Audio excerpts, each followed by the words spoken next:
नाजरीन आदाब, महाराष्ट्र कर्नाटक न्यूज में आपका खैर मकदम है और मैं हूं आपके साथ इरफान। महाराष्ट्र की खबरों का सिलसिला तफसील से शुरू करेंगे, लेकिन पहले नजर हेडलाइंस पर। जिला ठाणे के कसार बड़बली में दिलदोज इज्तिमाई कत्ल का वाकया।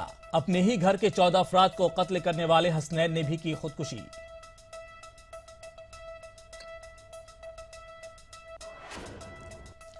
महाराष्ट्र में कौमी लीडरों की याद बनाने का मामला, सरकार की फहरिस्त में मुस्लिम लीडरों के नाम नहीं, बॉम्बे हाई कोर्ट में अर्जी दाखिल।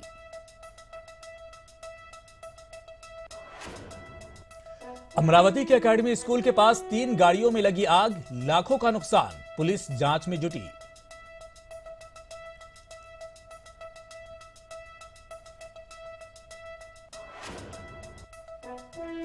कल पेश होगा आम बजट, मुंबई की खवातीन को बजट से काफी उम्मीदें।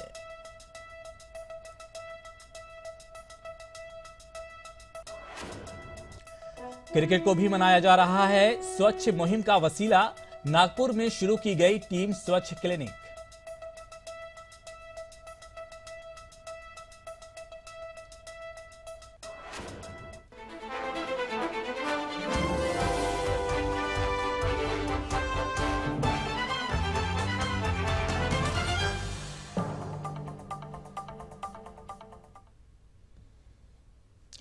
और चलिए अब खबरों को तफसील से जानते हैं। अपने ने ही काटा अपनों का गला।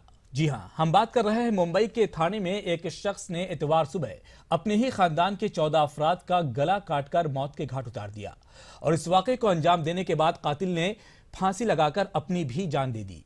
क्या है पूरा वाकया, देखिए इस रिपोर्ट में।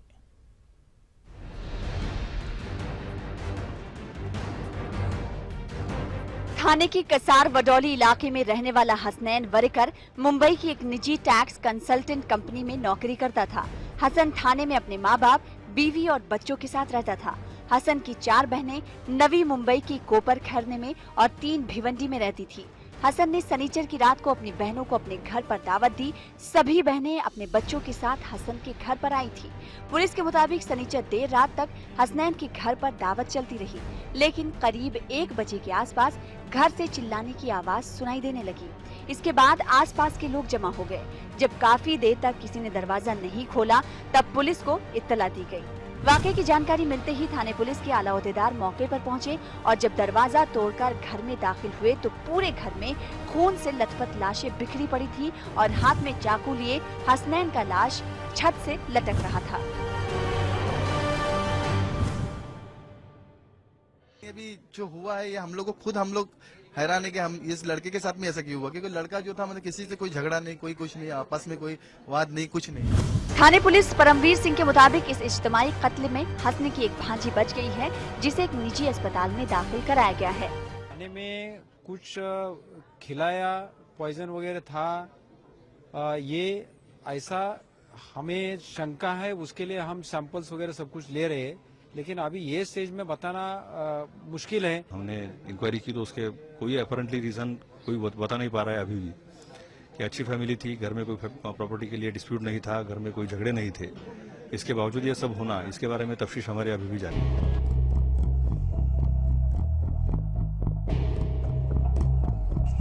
बकिया 14 लोगों को कातिल हसनैन अनवर वरेकर ने मौत के घाट उतार दिया, जिनके नाम इस तरह हैं। जबीन कातिल की बीवी, उम्र 28 साल, मुबशिरा कातिल की बेटी, उम्र 6 साल, अल्फिया कातिल की बेटी। इसी तरीके से अनवर वरेकर, असगरी अनवर वरेकर, शबीना शौकत खान, अनस शौकत खान, सादिया शौकत खान, अली शौकत खान, बतूल अनवर वरेकर, मारिया इरफान, उमैर इरफान, यूसुफ इरफान, अर्शिया जोसेफ और सूबिया जोसेफ, जो कि उसकी भांजी है और हालत उसकी नाजुक बताई जा रही है। अगर सूबिया की हालत मुस्तहकम होती है तो वो इस वाकये के बारे में कुछ बता सकती है। पुलिस के मुताबिक हसनैन ने खाने में बेहोशी की दवा मिलाकर इस वारदात को अंजाम दिया है। Bureau report, ETV news. Thane जिला में पेश आए इस दिलदोज वाकये के बाद खिड़की का ग्रिल तोड़कर हसनैन की बहन को बाहर निकालने वाले उसके मामू अय्याज वारिकर से बातचीत की हमारे नुमाइंदे फैजान ने। आइए देखते हैं। थाने के उसी गांव में मौजूद हैं, साथ ही मेरे साथ उनके परिवार के कुछ लोग हैं। उनके मामा मौजूद हैं हसनैन के, जिन्होंने जब ये घटना हुई तो तमाम लोगों को जाकर बाहर निकाला। जो एक बहन हसनैन की बच गई है। सर, आपसे जानना चाहेंगे कि आप यहाँ थे, आप उनके रिलेटिव हैं, मामा हैं, क्या हुआ था, कैसे आपने जो लड़की एक बहन बच गई है, कैसे आपने उनको बाहर निकाला और कैसे आप लोगों को घटना की जानकारी? जब वो आई बच्चे बुलाने तो देखा वो बच्चे अंदर थी, तो उनको तोड़ने को बोला ना, उसको उठा के बाहर निकाला मैंने और रिक्शे में डाल के उसको हॉस्पिटल में भेजा। पता कैसे चला? लड़की जो थी वो खुद बाहर आ गई, सोफिया नाम है शायद उसका, वो जी वो बाहर आ गई, सोफिया। तो वो क्या आपने ग्रिल हमने देखा टूटी हुई, वो ग्रिल तो उसको भी वार लगा हुआ था, कहीं जख्म था? इधर वार लगा उसको। कितने बजे की रात में? उसको 3:30 पौने 4 बजे के आसपास लेके गए। यहाँ से निकाल दिया। क्या सोफिया कुछ बता पाई थी उस समय? जख्मी हालत में थी, कुछ उसने बताया कि क्या हुआ? वो कुछ पहले लोगों को बता पाई, लेकिन मैंने उसको बोला तू बात मत कर, बाद में करेंगे, पहले इंजर्ड है, पहले हॉस्पिटल जा। सोफिया को जख्म ज़्यादा है? इधर है, बहुत खून निकला है उसके भी, बच्ची के। आपको क्या लग रहा है, क्योंकि हमने देखा कि हसनैन काफ़ी पढ़ा लिखा लड़का था, आईटी प्रोफेशनल था, इस तरह से कैसे कदम उठा? क्या आपको कोई जानकारी थी? कुछ घर में लड़ाई झगड़ा हुआ था? किसको गाली ने दिया है, कभी किसको उल्टा ने बोला है।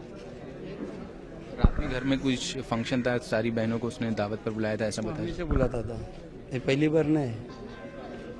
वो बहुत गरीब और अच्छी आदत का बच्चा था, वो हमेशा अपने बहन लोग को बुलाता था। अमरावती एकेडमी के स्कूल के पास खड़ी 3 गाड़ियों में आग लग गई। 3 गाड़ियों में लगी इस आग में 2 गाड़ियां जलकर खाक हो गई। वहीं गाड़ियों में लगी इस आग की वजह से अब तक इसका पता नहीं चल पाया है। गाड़ियों में लगी आग की वजह से शहर की गाड़ियां मालिकान में तशवीश पाई जा रही है। वक्त रहते फायर ब्रिगेड की गाड़ियों के पहुंचने से बड़ा हादसा टल गया। अब पुलिस इस तफ्तीश में जुटी है कि यह कोई हादसा था या किसी साजिश के तहत इन गाड़ियों को जलाया गया।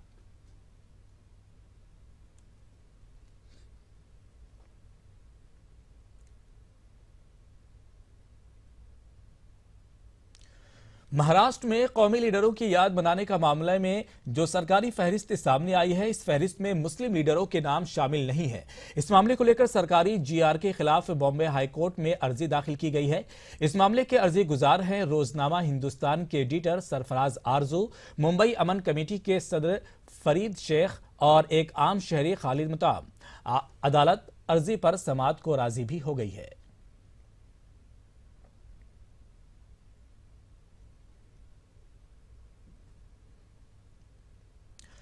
मरकजी हुकूमत के आम बजट से घरेलू खवातीन को काफी उम्मीदें वाबस्ता हैं। घरेलू खवातीन का शदीद मुतालबा है कि हुकूमत नए बजट में रोजमर्रा के लिए इस्तेमाल होने वाली अशियाए खुर्दनी की कीमतों को कम करने से मुताल्लिक ज्यादा ध्यान दे। पेश है ये रिपोर्ट।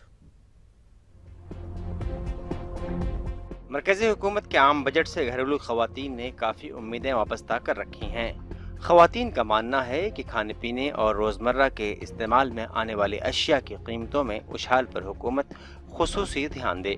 इन चीजों पर आयद होने वाले टैक्स को भी हुकूमत कम करे। अभी ये चाहते हैं हम लोग घरेलू औरतों के लिए कि मोदी सरकार ने जो बोला था कि आम यानी नीचे ग्राउंड यानी जो पुअर पीपल के लिए उनका ज़्यादा फोकस था, लेकिन अभी ये साल में ऐसा कोई हमने उम्मीद रख के देखा था कि कुछ होगा, बदलाव होगा, लेकिन ये जो अभी जीवनावश्यक चीज़ है जैसा दाल है, तेल है, शेंगदाना है, जो भी है, दूध है, वो बहुत ही महंगा हो गया है। यानी पुअर पीपल वो इतना नहीं खरीद सकती है। जैसे खाने पीने की चीज़ों पे रेट कम होने चाहिए, दवाइयों पे और इस पे टैक्स नहीं होना चाहिए, और ज़रूरत की चीज़ें बहुत महंगी है, वो सस्ती होनी चाहिए। औरतों के लिए फलाही कामों को अंजाम देने वाली तंजीमों का मानना है कि गांव देहात में छोटे मोटे काम करने वाली घरेलू खवातीन का इस्तेहसाल रोकने के लिए हुकूमत को उन्हें खुद मुख्तार बनाने की अशद ज़रूरत है। शहरों में रहने वाली घरेलू खवातीन और गाँव में रहने वाली घरेलू खवातीन के मसाइल पर हुकूमत को आने वाले बजट में खुसूसी तवज्जो देनी चाहिए।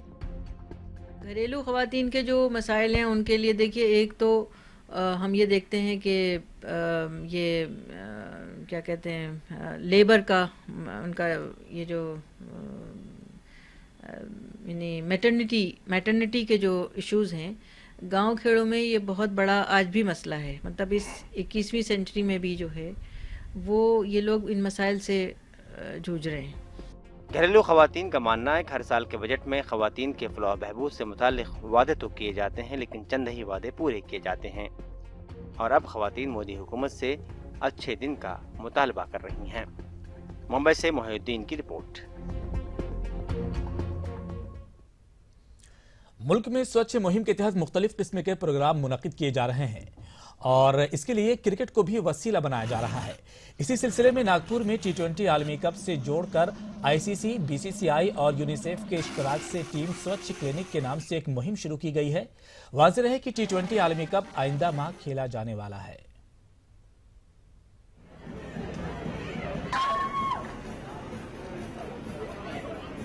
Hello, I just meet BCCI and I thank them for being here.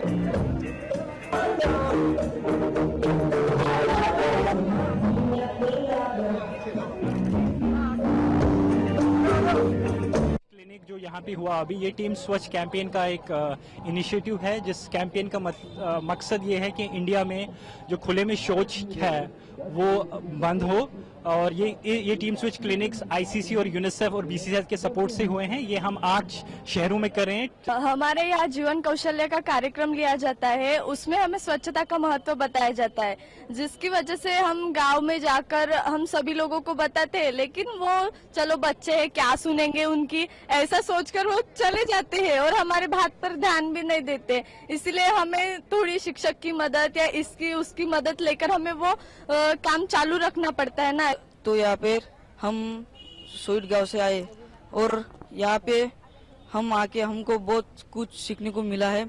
हाथ कैसे धोनी चाहिए और हमने अभी हमने हर लोगों के घर पे जाके हमने उस लोगों को बताया है शौचालय बनाओ, ऐसा करो ऐसा करो। तो अपने हम आकर खाना खाने के पहले हाथ धोए तो हमारा अपना शरीर स्वस्थ रहता है, अच्छा रहता है। तो स्वच्छ मुहिम में क्रिकेट को भी वसीला बनाया जा रहा है। फिलहाल एक छोटे से ब्रेक के लिए रुक रहे हैं, आगे देखिए कर्नाटक की खबरें।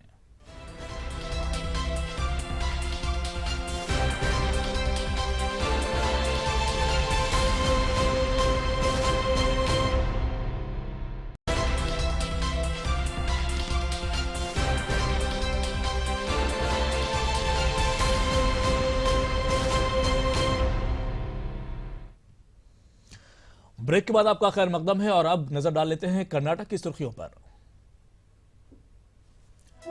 अक़लियतों के लिए सिर्फ महकमा की स्कीमों काफी नहीं है, बल्कि अक़लियतों को स्कीमात में हिस्सेदारी दी जाए। बजट के मौके पर कर्नाटक के आम लोगों का मुतालबा।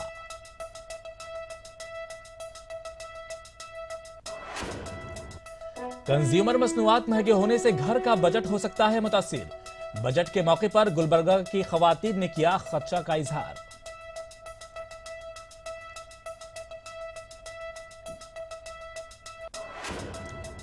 और कीमती घड़ी के मामले में वजीर आला सिद्धारमैया ने कानून की खिलाफ वर्जी नहीं की है। कांग्रेस के सीनियर लीडर बी जनार्दन पुजारी का बयान, कहा वजीर आला घड़ी का टैक्स भी अदा करेंगे।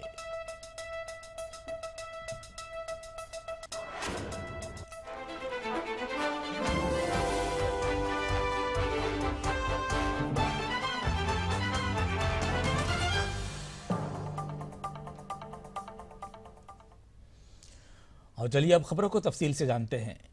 हर शोबा की नजर अब मरकज की बजट पर टिकी है। दीगर तबकात के साथ मुल्क का अक़लियती तबका भी बजट से काफी पुरुम्मीद है। कर्नाटक से यह मुतालबा सामने आ रहा है कि अक़लियतों के लिए सिर्फ अक़लियती महकमे की स्कीमें काफी नहीं है, बल्कि हुकूमत मेक इन इंडिया, स्टार्टअप जैसी स्कीमों में भी अक़लियतों को हिस्सेदारी दे। पेश है हमारे नुमाइंदे रऊफ अहमद हुलूर की ये रिपोर्ट। वज़ीर आज़म नरेंद्र मोदी की क़यादत वाली एनडीए हुकूमत अपना बजट पेश करने जा रही है।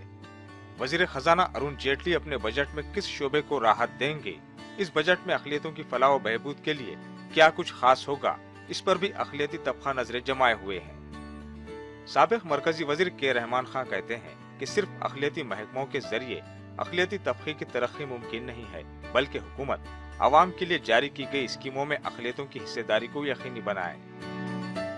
जो होना चाहिए? देखिए, अक़लियतों को मैं समझता हूँ कि 1000, 2000 या 3000 करोड़ दे देने से अक़लियतों की तरक्की नहीं होती। इसमें अक़लियतों को अपने आप को आगे बढ़ने के लिए कोई ना कोई स्कीम्स ऐसे होना चाहिए कि जैसा कि आप मेक इन इंडिया है, स्टार्टअप है, इसमें उनकी भागीदारी क्या होती है इसके ऊपर डिपेंड है। मुस्लिम दानिश्वर कहते हैं कि मोदी हुकूमत तालीम और सेहत की जानिब मजीद तवज्जो दे। वज़ीर-ए-आज़म के 15 निकाती प्रोग्राम को संजीदगी के साथ नाफिज करे, अक़लियती तबके की तालीमी और रोजगार के मसाइल की जानिब तवज्जो दे। कि ये अपने बजट में भी जो है नहीं, अपने इलेक्शन को, जैसे आप नॉर्थ ईस्टर्न, जैसे रेलवे बजट को भी ले लीजिए, आप नेशनल बजट को भी ले लीजिए, अब नॉर्थ ईस्टर्न के इलेक्शंस को जहन में रखकर ये लोग अपना काम कर रहे हैं और ये बातें करते हैं स्वच्छ भारत मिशन की, लेकिन एजुकेशन और हेल्थ पर अभी भी हमारी बजट में ये लोग बहुत पीछे हैं। माइनॉरिटीज़ की जानिब से मैं ये गुजारिश करता हूँ हमारे प्राइम मिनिस्टर मोदी जी और फाइनेंस मिनिस्टर को, जो प्राइम मिनिस्टर का 15 पॉइंट प्रोग्राम है उसको इम्प्लीमेंट कीजिए। ग्रास रूट लेवल से लेकर दिल्ली तक ये अगर इम्प्लीमेंट हो गया इन टोटलिटी, मैं समझता हूँ कि ये बहुत बड़ी कामयाबी रहेगी। मेरी ये ख्वाहिश है कि जिनके लिए ये मख्तस किया जाता है, सही मानों में ये सारी सहूलतें जो हैं उन अफराद तक पहुँचे जिनके लिए सारी स्कीमें तश्कील दी गई हैं, और यही मुझे उम्मीद है कि हुकूमत इस तरफ पूरी तवज्जो देगी।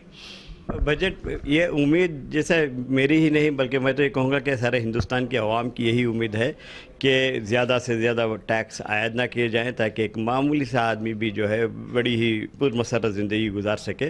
ये उसी वक्त मुमकिन है जब टैक्सों का अफजूद बोझ लादा न जाए। अक़लियतों के हवाले से अगर सोचा जाए तो अक़लियतों के लिए जो कुछ भी सिफारिशात मरकज़ी हुकूमत के लिए लाए गए थे उसका नफाज उस हद तक नहीं हुआ जिस हद तक के होना चाहिए था। नई स्कीम हमारे पास ऐसी होनी चाहिए कि स्किल डेवलपमेंट मिशन है, नेशनल स्किल डेवलपमेंट मिशन है, उसके तहत ज़्यादा से ज़्यादा अक़लियतों को इस ज़ुमरे में ले। मुस्लिम दानिश्वर मुतालबा कर रहे हैं कि मौजूदा हुकूमत अक़लियती यूनिवर्सिटियों के मंसूबे को नाफिज करे, जिसमें कर्नाटक के लिए मुजाहिद आज़ादी हजरत टीपू सुल्तान नामी यूनिवर्सिटी शामिल है, जिसको पहले ही मरकजी वजारत अक़लियती उमूर ने मंजूरी दे दी थी। ETV news, Bengaluru. मुल्क की खवातीन भी अरुण जेटली की बजट पर नजर जमाई हुई बैठी हैं। खवातीन का कहना है कि कंज्यूमर मसनूआत महंगे होने से उनके घर का बजट मुतासिर हो सकता है। खवातीन इनकम टैक्स में भी कुछ छूट देने का मुतालबा कर रही हैं। पेश है गुलबर्गा से जवाद मीर की खुसूसी रिपोर्ट।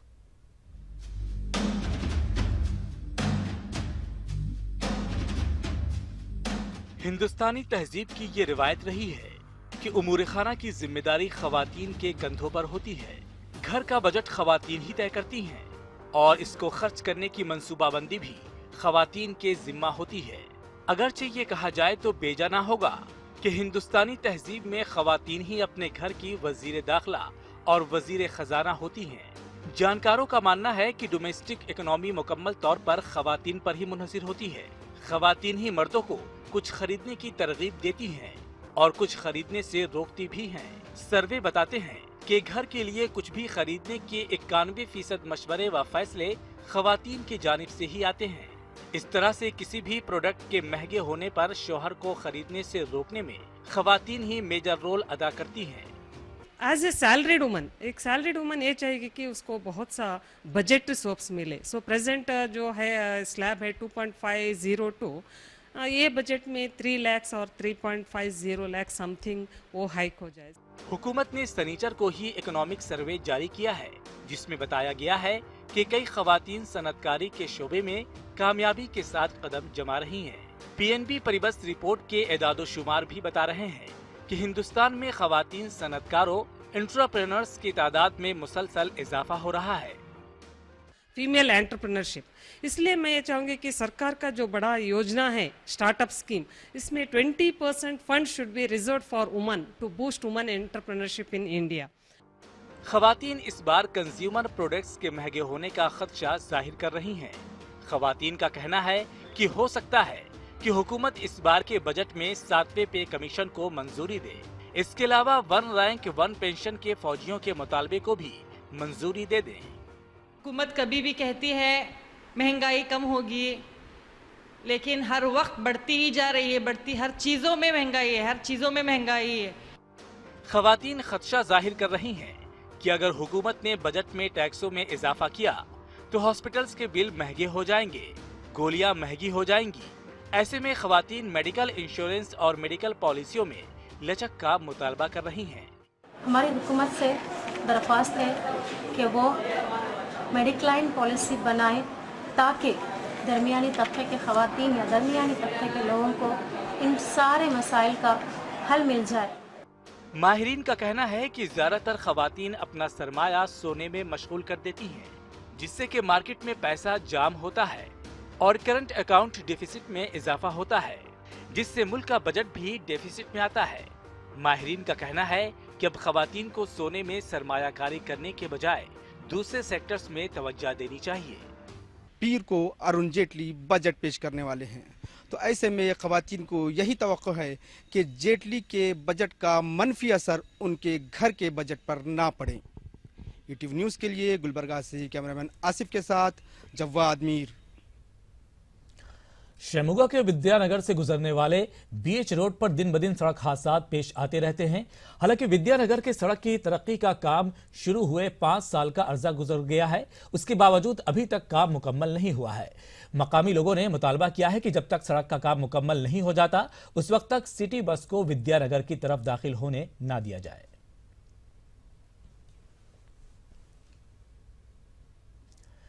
और कीमती घड़ी के मामले में वजीर आला सिद्धारमैया ने कानून की खिलाफ वर्जी नहीं की है। कांग्रेस के सीनियर लीडर बी जनार्दन पुजारी ने यह बात बताई। वो बेंगलुरु में मीडिया से बात कर रहे थे। जनार्दन पुजारी ने मजीद बताया कि वजीर आला सिद्धारमैया तोहफा में मिली हुई घड़ी का टैक्स भी अदा करेंगे। कानून के मुताबिक वजीर आला सिद्धारमैया ने कोई गलती नहीं की है।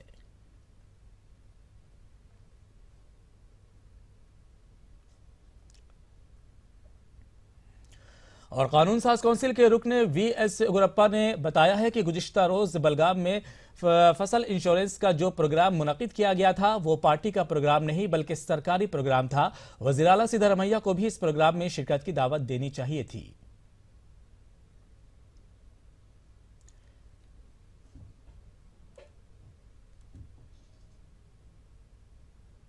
ಸಂಬಂಧಪಟ್ಟಂತ ಯಾವುದೇ ರಾಜ್ಯಗಳ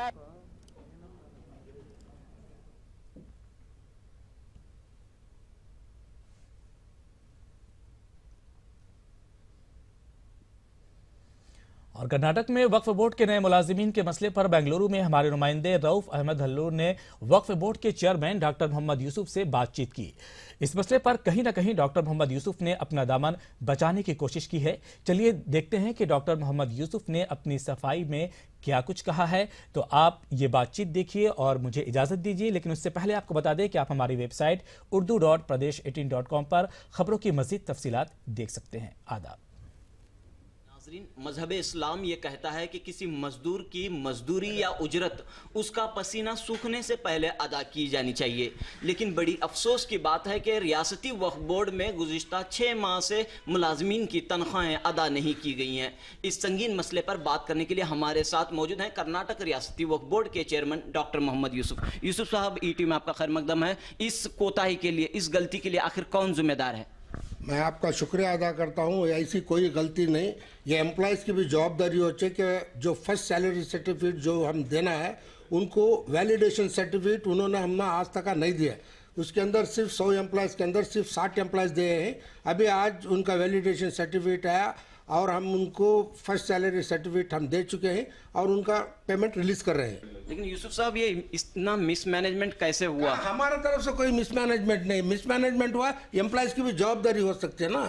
जब जवाबदारी नहीं तो हम क्या कर सकते हैं, उनकी जवाबदारी भी है। नहीं, एम्प्लॉयज़ को आपने तरबियत दी, आपने ट्रेनिंग दिया, आपने उनकी जो है यहाँ पे बेंगलुरु में सब एम्प्लॉयज़ को आपने बुलाया। ठीक है, हमने तरबियत उनको दी, हर चीज़ दे, मगर उनकी भी कुछ जवाबदारी होती है। जो पहली सैलरी जब देना है तो वैलिडेशन सर्टिफिकेट उनके तरफ से आने का है, हमारे तरफ से कोई गलती नहीं है। लेकिन शिकायत ये सुनने में आ रही कि वक्फ बोर्ड और मिनिस्टर के दरमियान, मिनिस्टर कमरुल इस्लाम के दरमियान मौजूद इख्तलाफात की वजह से कामकाज नहीं हो पा रहा है। ऐसा कोई इख्तलाफात नहीं है, उनका हर भरपूर सपोर्ट है हमारे को। हम डॉक्टर कमरुल इस्लाम साहब का वक्फ बोर्ड के लिए, वो हमारे साथ काम कर रहे हैं, वक्फ बोर्ड के लिए काम कर रहे हैं, उनका मैं शुक्रिया अदा करता हूँ। गवर्नमेंट का भी ताउन भरपूर है और हमारे को इंशाअल्लाह जो भी मेंटेनेंस ग्रांट्स है गवर्नमेंट ज़रूर से देते हैं। मैं गवर्नमेंट का भी शुक्रिया अदा करता हूँ। बहुत बहुत शुक्रिया डॉक्टर यूसुफ साहब। नाजरीन, ये थे कर्नाटक रियासती वक्फ बोर्ड के चेयरमैन डॉक्टर मोहम्मद यूसुफ। इनका कहना है कि एम्प्लॉयज़ अगर वैलिडेशन सर्टिफिकेट पेश कर दें तो उनकी तनख्वाह फौरी तौर पर अदा की जाएगी। कैमरामैन नागेश के साथ रऊफ अहमद, ETV न्यूज़, बेंगलुरु।